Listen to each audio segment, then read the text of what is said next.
నేనైతే చాలా బాగున్నాను. సో ఈరోజు టాపిక్ ఏంటంటే నేనైతే ఈరోజు సాంబార్ చేయబోతున్నాను. సో అందులో ఏదేదైతే ఐటమ్స్ వేస్తారో నేనైతే ఈరోజు మీకు ఈ వీడియోలో చూపిస్తాను. సో ముందుగా అయితే నేను ఈ కప్స్తో అయితే 2 కప్స్ బ్యాల్ అయితే కుక్కర్లో వేస్తున్నాను. ఇక్కడ చూడొచ్చు ఎగ్జాక్ట్గా నేను ఈ కప్స్తో అయితే 2 కప్స్ అయితే నేను బ్యాల్ వేసేసుకున్నాను. అండ్ ఇందులోనే కాస్త కరివేపాకు అండ్ ఇందులోనే వెల్లుల్లిగడ్డ చూడొచ్చు మీరు ఇక్కడ నేను ఇందులోనే వేసేసుకుంటున్నాను. అండ్ ఇందులో కాస్త చింతపండు అండి. అండ్ ఇందులోనే కాస్త పసుపు వేసేసి కాస్త నీళ్ళు పోసేసుకోవాలి ఇందులో. అండ్ ఇందులో కాస్త నీళ్ళు అయితే వేసేసుకొని ఒక 3 విజిల్ అయ్యేదాకా వీటిలోనైతే కుక్కర్ పెట్టేసేసుకున్నాను గ్యాస్ పైన.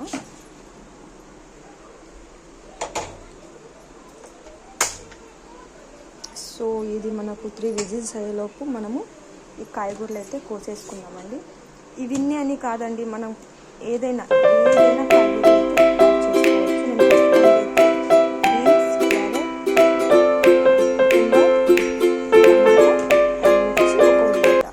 అయితే నేనైతే యాడ్ చేసుకుంటున్నాను. అండ్ ఇందులో ముల్లంగి వేసుకోవచ్చు, బీరకాయ వేసుకోవచ్చు, సూరకాయ వేసుకోవచ్చు. ఇలా ఏదే కాయగూరలు అయితే మనం యాడ్ చేసుకోవచ్చు ఇందులో. అండ్ ఆలు కూడా యాడ్ చేస్తున్నాను నేను ఇందులో. అండ్ ఇక్కడ చూడొచ్చు 2 ఆలుగడ్డలు కూడా నేను వేసేసుకుంటున్నాను. అండ్ కుక్కర్ అయితే మనకి 3 విజిల్స్ అయిపోయేలోపు మనం ఈ కాయగూరలు అయితే కట్ చేసేసుకుందాం. సో ఇక్కడ మీరు చూసినట్టయితే నేను వెజిటేబుల్స్ అయితే ఇలా కట్ చేసుకున్నానండి. అన్నీ చూడొచ్చు మీరు, నేను పొడుగ్గా అయితే కట్ చేసుకున్నాను. చూడొచ్చు మీరు ఇందులో 2 టైప్స్ ఉంటాయండి. మనకు కావాల్సిన పొడుగ్గా అయినా కట్ చేసుకోవచ్చు అండ్ రౌండ్గా అయినా కట్ చేసుకోవచ్చు. కానీ నాకైతే ఇలాగే ఇష్టం అండి, ఎందుకంటే మనం రైస్లో వేసుకొని తినేటప్పుడు ఇలా తీసుకొని తినడానికి చాలా బాగుంటుంది. అండ్ ఆనియన్స్ కూడా నేను ఇలా కట్ చేసేసుకున్నాను. ఇవి కూడా పొడుగ్గానే కట్ చేసుకున్నాను. అండ్ ఒక చిన్న ఆనియన్ అయితే నేను తీసేసుకున్నాను.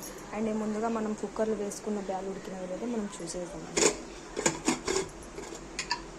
చూడొచ్చు ఇక్కడ మీరు చూస్తున్నట్టయితే బ్యాల్ అయితే చాలా బాగా కుకింగ్ అయ్యింది.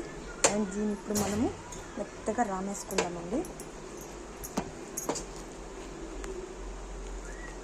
అండ్ మీరు ఇక్కడ చూస్తున్నట్టయితే పప్పు అయితే చాలా మెత్తగా ఉడికిపోయిందంటే నేను జస్ట్ 3 విజిల్స్ అయితే వేసేసుకున్నాను. చూడవచ్చు ఇక్కడ పప్పు ఎంత బాగా ఉడికితే అంత టేస్ట్ వస్తుందండి సాంబార్ అయితే. చూడొచ్చు ఇప్పుడు మనమైతే తాలింపు అయితే పెట్టేసుకున్నాం. ఇప్పుడైతే మనకు పప్పు అయితే రెడీ అయిపోయింది. సో ఇక్కడైతే మీరు చూడొచ్చు గాయస్, నేనైతే కుక్కర్ పెట్టుకున్నాను. ఇంకో కుక్కర్ పెట్టుకొని, కుక్కర్ అనేదే కాదండి బొగాని కూడా పెట్టుకోవచ్చు మీరు కావాలంటే, వెడల్పుగా ఉండాలి. సో ఆయిల్ అయితే వేడి అయిపోయింది. ఇందులో అయితే మనం ముందుగా ఆవాలు జీలకర్ర వేసేసుకుందాం. ఇక్కడ చూస్తున్నట్టయితే ఆయిల్ అయితే బాగా వేడి అయిపోయిందండి. అండ్ ఇందులోనే మనం ఇప్పుడు ముందుగా తరిగి పెట్టుకున్న ఉల్లిపాయలు అయితే వేసేస్తున్నాను. ఉల్లిపాయలు అండ్ కరివేపాకు కూడా వేసేస్తున్నాను.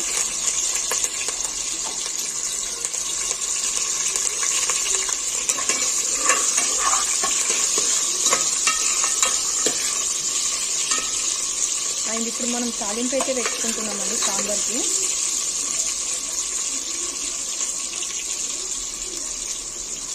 అండ్ ఇందులో అయితే నేను కాస్త పసుపు, మనం ముందుగానే బ్యాల్ ఉడికేసే ముందు వేసుకున్నాం కాబట్టి పసుపు చూసుకొని వేసుకోవాలండి. అండ్ తగినంత ఉప్పు, ఇవన్నీ జస్ట్ మనం ముక్కలు ఉడుకోవడానికి వేసుకుంటున్నామండి. ముందుగానే మనం పసుపు ఉప్పు వేసుకున్నామంటే మనకి కాయగూరలు అనేవి చాలా బాగా ఉడుకుతాయి. అండ్ ఇందులోనే మనము మిర్చి కూడా వేసేసుకున్నాం తాలింపులో.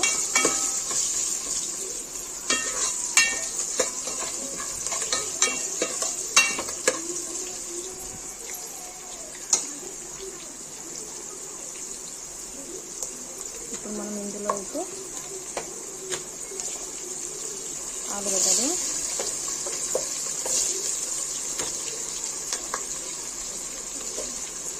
క్యారెట్,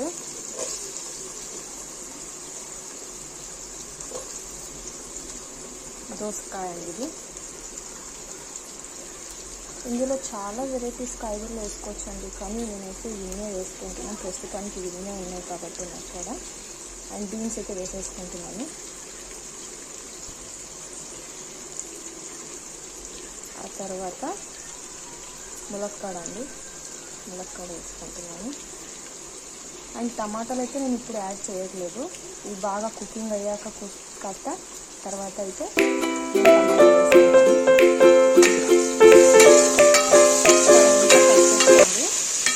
కలిపేసుకున్నాక ఒక 5 minutes వరకు అది బాయిల్ అయ్యే వరకు అలాగే వదిలేసేసాను. ఒక మూత పెట్టేసి వదిలేసేసాను. చూస్తున్నారు కదండి, మనకైతే ముక్కలు అయితే చాలా అంటే చాలా బాగా వేసుకోవాలి. చూడొచ్చు.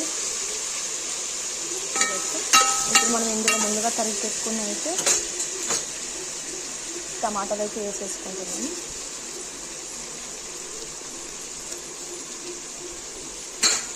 ఒక 2 seconds కుక్ అయితే చాలా అయింది టమాటాలు. ఇంకా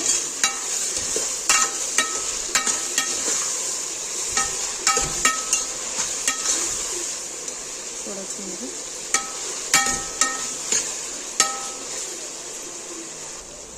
అండ్ చూసారు కదా, ఈ మాత్రం ఉడికితే కాయగూరలు అనేది మనకు సరిపోతుంది. అండ్ ఇందులో మనం ఇట్లయితే కారం అయితే యాడ్ చేద్దాం. తగ్గినంత కారం వేసుకోండి, అది మీ బట్టి మీరు స్పైసీ ఎంత తింటారో. ఇంకా మనం ముందుగా అయితే పచ్చిమిర్చి వేసుకున్నాను కాబట్టి కారం కొద్దిగానే వేసుకోండి.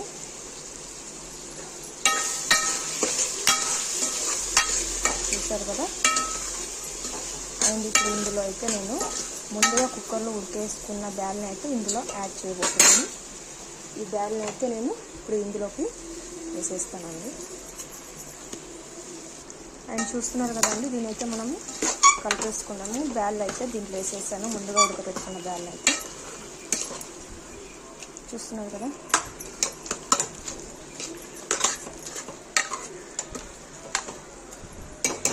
ఇప్పుడు ఇందులో అయితే కొంచెం అంటే కొద్దిగా వాటర్ అయితే నేను యాడ్ చేస్తున్నాను. ఇదే కుక్కర్లో అయితే వాటర్ వేసుకొని నేను ముందుగానే ఇలా అయితే చేసేసుకున్నాను అనమాట. చూడొచ్చు ఇక్కడ. అండ్ ఒకసారి కలిపేసుకున్నాం. అండ్ ఇందులో ఇప్పుడు మీకు ఎంత పల్చగా కావాలంటే పల్చగా, గట్టిగా కావాలంటే గట్టిగా వాటర్ని యాడ్ చేసుకోవచ్చు. మీ ఇష్టము, ఎన్ని వాటర్స్ కావాలంటే అన్ని యాడ్ చేసుకోవచ్చు.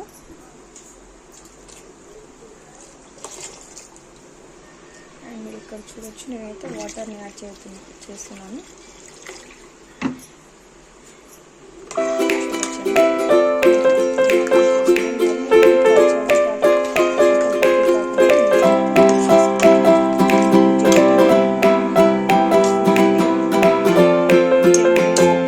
సరిపోతుందండి బాయిల్ కానిద్దాం. ఇప్పుడైతే మనం హై ఫ్లేమ్లో పెట్టేసుకొని ఒక మూత పెట్టేసుకొని అయితే బాయిల్ చేసేసుకుందాం. ఇక్కడ చూస్తున్నట్లయితే అప్పుడే ఆల్రెడీ సాంబార్ అయితే ఉడుకు పట్టడం స్టార్ట్ అయ్యిందండి. ఒకసారి కలిపేసుకుందాం మనము. జస్ట్ మనకి 15 minutes 10 minutesలో అయిపోతుందండి సాంబార్ అయితే. సో గాయ్స్, ఇక్కడ చూస్తున్నట్లయితే సాంబార్ అయితే చాలా బాగా ఉడికిపోయింది. సో ఇప్పుడు నేను ఇందులో ఏమేయాలో చెప్తాను. మార్కెట్లో మనకి సాంబార్ మసాలా అయితే దొరుకుతుందండి. నేనైతే ఈ సాంబార్ ఎంటీఆర్ సాంబార్ మసాలా ప్యాకెట్ అయితే నేను తెచ్చుకున్నాను. ఇది ఎప్పుడు వేయాలంటే సాంబార్ మొత్తం అయిపోయి 5 minutesలో దింపేస్తాం అనగా మనం ఈ పౌడర్ అయితే యాడ్ చేసుకుంటే, ఈ పౌడర్ యాడ్ చేసుకోవడం వల్ల టేస్ట్ అయితే చాలా బాగుంటుందండి. అండ్ ఇందులో అయితే నేను ఇప్పుడు కొత్తిమీర అయితే వేసేసుకుంటున్నాను. నాకు ఫ్రెష్గా అయితే కొత్తిమీర లేదండి, ఎండిపోయింది. సో అయితే నేనైతే కొద్దిగా అయితే వేసేసుకుంటున్నాను. ఫ్రెష్గా కొత్తిమీర వేసుకుంటే దాని స్మెల్ అనేది చాలా బాగుంటుంది సాంబార్లో అయితే. మీరు చూసుకోవచ్చు, ఇక్కడైతే చూసుకోవచ్చు. ఫైనల్ అయితే మనకి ఇలా అయిపోయింది. ఆ పౌడర్ వేయడాని వల్ల ఏం ప్రయోజనం అంటే మనకి సాంబార్ పల్చాగా ఉన్నట్టుగా అయితే చిక్కగా అయిపోతుంది సాంబార్ అనేది. జస్ట్ ఇది మనము 5 minutes అయితే కుక్ చేసేసుకున్నాము. అండ్ ఇందులో అయితే నేను కాస్త కరివేపాకు అక్కడక్కడ వేసేసుకుంటున్నాను అండి. అండ్ సాంబార్లో కరివేపాకు, కొత్తిమీర, కాయగూరలు ఇవే మెయిన్ అండి. ఇవి ఉంటేనే సాంబార్ చాలా బాగా వస్తుంది. మనం లాస్ట్గా కరివేపాకు ఎందుకు వేసుకున్నామంటే స్మెల్ గురించి, ఫ్లేవర్ కోసం వేసుకున్నామండి. చాలా బాగా వస్తుంది ఫ్లేవర్ అయితే. మీరు చూస్తున్నట్టయితే ఇక్కడ ఆల్రెడీ పౌడర్ వేయడాని వల్ల సాంబార్ అయితే చిక్కగా వచ్చేసింది మనకి, చూడవచ్చు. ఇంకొక 2 మినిట్స్ అయితే మనము గ్యాస్ ఆఫ్ చేసేసుకుందాం. సో ఇక్కడ చూస్తున్నట్టయితే మనకైతే సాంబార్ రెడీ అయిపోయిందండి. అలాగే చూసుకోవాలండి ముక్కలు ఉడికినవి లేదా అని కూడా చూసుకోవాలి. చూడొచ్చు ముక్కలు అయితే చాలా అంటే చాలా బాగా ఉడికేసినాయండి. ఆ పౌడర్ వేయడాని వల్ల స్మెల్ అయితే చాలా అంటే చాలా బాగా వస్తుందండి. ఎప్పుడెప్పుడు తినేద్దామా అని అయితే ఉంటుంది. చూడొచ్చు ఇప్పుడైతే మనకి ప్రస్తుతానికైతే ఎంతో గుమగుమలాడే సాంబార్ అయితే మనకి రెడీ అయిపోయింది. సో మీకు ఈ వీడియో నచ్చినట్లయితే దయచేసి ఒక లైక్, షేర్ అండ్ కామెంట్ చేయండి. అండ్ సబ్స్క్రైబర్ కూడా చేసుకోండి. మరిన్ని వీడియోస్తో మీ ముందుకు వస్తాను. Bye bye.